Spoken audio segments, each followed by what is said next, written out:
Good morning mga kabay. Good morning sa lahat. Kain na naman tayo mga kabay. Alam niyo ba kung ano ang ulam ko? Ito ang ulam ko mga kabay. Yan. Piniritong tuyo mga kabay. Talagang ngayon lang nakita ko. Hindi ko napigilan sa sarili. Nakikikain na din ako mga kabay. Kain ko.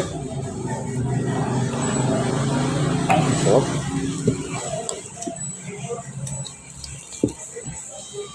Sarap po mga kabay.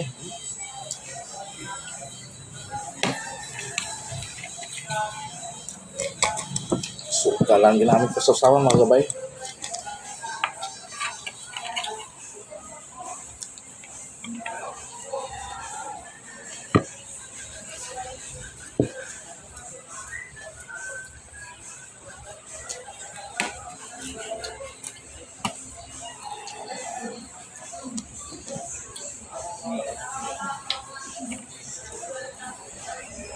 Talagang maalala ko ito mga kabay nung mga maliit pa kami.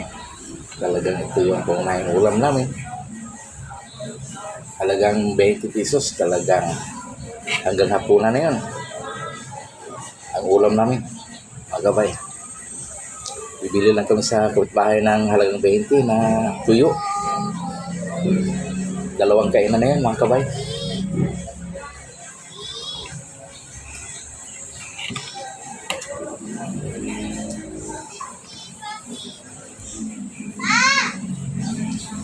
Okay ba? Tapos na ang pagkain ko. Bye-bye. Yes.